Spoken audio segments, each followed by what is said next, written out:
আসসালামু আলাইকুম, welcome to my channel. আজকে আমি পাকা আমের পুডিং বানাবো দুধ দিয়ে। এটা একটি অসাধারণ একটি আমের পুডিং।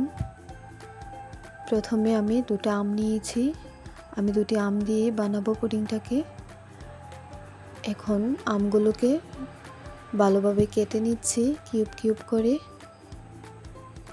এখন একটা ব্লেন্ডারের জারে দিয়ে দেব ব্লেন্ড করার জন্য। এখন ব্লেন্ড করে নেব। যে আমার ব্লেন্ড করা হয়ে গেছে, আমের পিউরিটা গাঢ় হয়েছে, তার জন্য আমি 1 কাপ পরিমাণ পানি দিয়ে দিব পাতলা করার জন্য। এখানে আমি 1 চা চামচ পরিমাণ আগার আগার পাউডার দিয়েছি আর চিনি পরিমাণ মতো দিয়ে 2-3 মিনিটের মতো জাল করে নেব। এত ঘন যে না হয় পিউরিটা। এই যে এরকম অবস্থায় তুলে একটা বক্সে নিয়ে নেব, নিয়ে নর্মাল চেম্বারে রেখে দেব ফ্রিজের কিছুক্ষণ। যেটা আমের পিউরিটা জমে গেছে, এখন আমি ছুরির মাধ্যমে এটাকে কেটে নেব কিউব কিউব করে।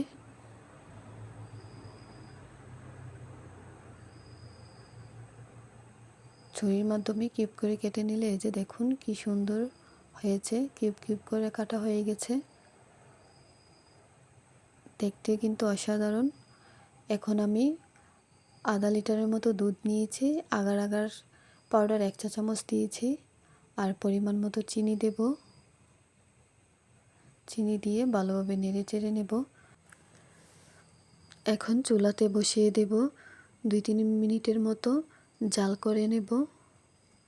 যে বলক আসার পর নামিয়ে ফেলবো দুধটাকে। এখন কিউব করা আমের উপরে দিয়ে দিব গরম অবস্থায়।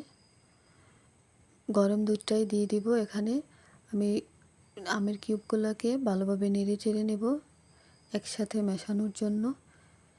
এখন এটাকে ঠান্ডা করার জন্য নরমালে রেখে তারপর ফ্রিজের নরমাল চেম্বারে রেখে দেব ঘন্টা 2 মতো।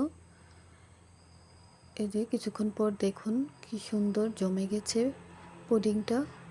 এখন একটা ছুরির মাধ্যমে কেটে নেব, এটাকে চারপাশ দিয়ে কেটে নেব। এটাকে আমি একটা প্লেটে নিয়ে নেব ডেকোরেশন করার জন্য।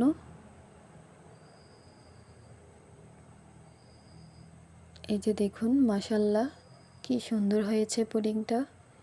এখন আমি ছুরির মাধ্যমে কেটে নেব।